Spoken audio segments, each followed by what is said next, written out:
I very much got into the tech sector by chance, really. I think that's how a lot of people do get into the tech sector. Um, I, for context, I studied a bachelor's in environmental geoscience because when I finished my A levels, I loved science in general. I loved chemistry, I loved physics, I loved geography, I loved geology, and that was a degree that kind of englobed all of these things that I enjoyed. And what happened there is as I did this degree, there was a lot of theoretical stuff that we would cover, and there was also a lot of quantitative stuff that I would cover. And I found myself more aligned with the quantitative stuff, which a lot of the time involved coding. We did some MATLAB, if you've ever heard of it. If not, you'll probably do it at uni. We did some Python, we did some Java, we did very little coding, but coding in the context of, okay, so estimate the age of the earth. These are the calculations you do, and then try to code these answers. So it was very simple coding. But I went further down into my degree, I realized I was so much more aligned to the quantitative part, and I didn't see myself doing anything theoretical at all, because that meant doing either research or academia and things along those lines. And I felt like it wasn't for me. And at the same time, as I started job hunting at the end of my second year, when I was looking at different jobs that involved coding, I went down a rabbit hole because the tech sector is so wide. There's so many things you can do. And I started to apply for different jobs that just called to me. And somehow, in the process, ended up finding myself being more drawn into data science roles. And then in the end, I got a data scientist job. So it was very much by chance. I cannot say I master planned this. I wish I could, but I really can't say I master planned this. And secondly, in terms of working for Arup, that's a funny story. In my first year of uni, we had a networking event where we had different people from the consultancy world. So people from Atkins, Arup, McDonald's, Jacobs, as these were the companies that were more relevant to my of science background. And I remember meeting someone from Arup, and the way they spoke about Arup really, I don't know, it just called to me. I loved how passionately they spoke about the company, and it just clicked. I was like, I don't know right now what they do, but I know I want to work for them. And the more I did my research through the years, I knew for a fact that I wanted to work for them. So I applied for their internships, which I didn't get because of COVID, as they cancel all their internship programs. And then I eventually applied for their graduate scheme, and I made it here. And I feel really, really, really privileged to have gotten as my first job the job I wanted since my first year of uni, because I had, I feel like I've built in my head how I thought my time at Arup would be, and my time at Arup has been tenfold times better than what I had in my head. So no regrets there whatsoever. I think that's a very interesting question because I don't think there's really a day to day as a data scientist. Most of my days are very varied. There are days where I end up working 10 hours a day. There are other days where I end up working 2 hours a day. It's very, very varied. But if I were to think of a very generalized day in my life, I made a YouTube video about this at some point in time. I usually wake up and go spinning because for me, I code better, and a lot of my day to day is coding. I code so much better when I feel awake and energized. So I usually start my day with a spinning class so that I start my day a little bit earlier when there's also not a lot of people in the office. And this is where I do my heavy thinking tasks. And then a lot of the time during the day, it's going through bits and pieces and coding bits and pieces, and then referring back to the project team if there's anything um, that I'm not sure about. But a lot of the day in general is spent very much by myself, um, thinking about problems and going through problems on my own, which makes working remotely really easy. But when you're like me and you like to work around people, um, I personally try to go to the office at least 4 times a week. That's a very interesting question. I feel, again, I think there needs to be a disclaimer that, as a data scientist, your work is so varied. A lot of some data scientists focus on data pipelining, which means, for example, you would kind of build a framework, so kind of a chain, the best way I can describe it, of, okay, so we need to do some data cleaning here, we need to do some data processing, we need to do some analysis, we need to do some sort of data visualization. You have data scientists that focus more on visualization and interpretation. You have data scientists that focus more on the cleaning, and the engineering. So it's a very varied spectrum, and I feel like every aspect of it has its own sets of challenges. But my personal challenge, is I actually there's two things. First off, because my work as a data scientist, I do a lot of pipelining, so I work from A to Z. There are some times, where I have so much on my plate where I end up working closer to 10 hours a day or 11 hours a day because I want to get things out of the way. I think one of the things that make me, appropriate for my job is, or at least I also enjoy doing the job, is I tend to be a little bit obsessive.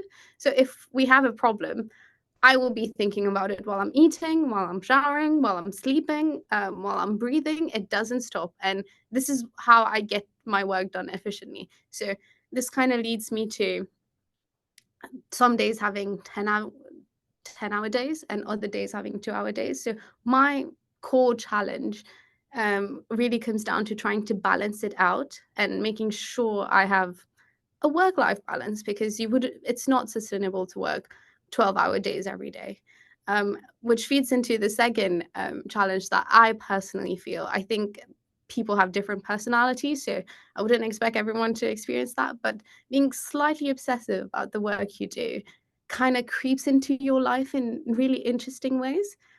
And one thing I've been doing to kind of force myself to be like, okay, work is done, chippy choppy, goodbye for the day, is, um, on days where I have a lot of work, going for a run after, work, to make sure that I switch off, because, maybe there's runners watching this, but, at least when I start running, I realize I have to focus on, okay, there's traffic here, there's people there, I need to weave here, and having to focus on something else that also consumes a lot of your brain space. And let's just say I'm not the biggest fan of running, so I also have to convince myself to like keep running, kind of completely switch me off. And at the same time, going for a run after work makes me sleep so much better as well.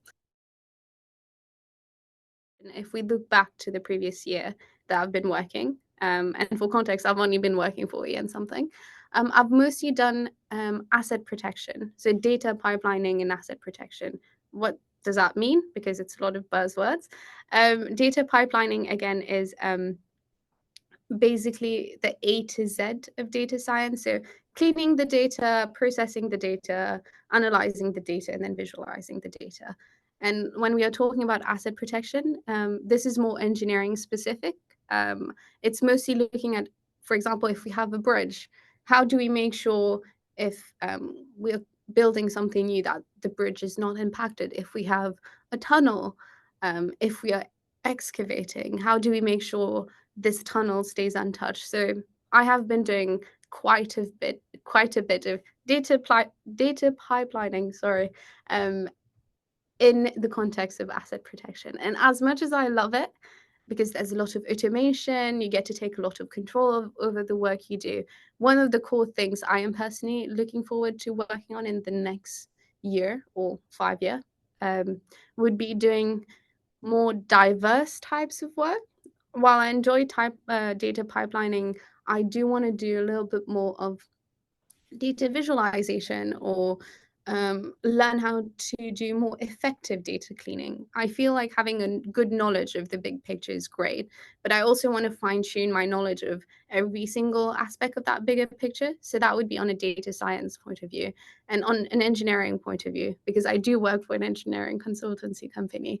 I would want to do a more variety and diversity of projects. I feel like being great at asset protection is great, but I also want to be very much a flower bouquet, not only have roses, but also know how to do different things at the same time. So the one thing I am very much looking forward to in the next year is having a little bit more variety and diversity to my work so that I can keep learning. And my first advice is just do it. If it's on your mind, be it going into data science or anything in general, just do it. Give yourself a time period. Could be, I would say, between 6 months to a year, because I think, especially in the beginning, when you're not used to thinking in a data sciencey way, and that is a thing, it's a very steep learning curve. So give yourself between 6 months to a year of just trying and just doing it, and then evaluating at the end of that time period, being like, okay, do I enjoy this? Is there anything I've learned from this? And just reevaluate your position. So very much just do it. When I was applying for actually, funny story time. When I applied for my degree, and I think that really applies to a lot of the things I've done. Um, I went going into my degree looking at the title, being like, that sounds very sciencey. I want to do science. Let me do that. Having no idea what, um, for context, I come from Mauritius, so we don't really study geology. And a core part of my degree was geology. And I learned that while doing it. And I was like, well, maybe I should have thought about it better. But at the same time, I wouldn't have it any other way. And the very same thing happened to me when I was applying for data sciencey jobs. Um, I liked the way it sounded. I liked how it was described, but when I went into it, while I knew certain aspects, there's so many I didn't know. And I feel like if I didn't take that leap of faith, I wouldn't be here right now. And I wouldn't trade being where I am for anything in the world. Everything has positives and negatives. And as long as you find balance in it, I think it's worth it. Secondly, I would say if you're a little bit if you're like me, and leaps of faith are a little bit too far for you, try to implement data science in your own life, which sounds a bit of a stretch, but trust me, it has been one of the things that has helped me land my current job. um, it's in the smallest of things. For example, when you're doing your budget every month, or you're assessing your budget, think of it as a task for a client, and try to put yourself in, like, okay, if I was a data scientist doing this, how would I approach this whole process? Just do it. With very much everything in life, take a leap of faith. If it works out, great. If it doesn't work out as you expected it to, just take it as a lesson. There's no such thing as failure. I think with respect to that question, it comes again to how data science is a very, very broad field. Like a lot of other fields, for example, finance, you have an entire spectrum. It's the same with data science. So it, first of all, depends on what part of data science you want to go into. If you want to do more of the data pipelining, data cleaning, data processing, um, a lot of the time, thinking very systematically helps with respect to that aspect of the spectrum. But if you want to do more data analysis, infer data, build dashboards, this comes more with, in my personal experience, a creative twang, if I can use that word. So it's very much where on the spectrum you want to go and what you want to do.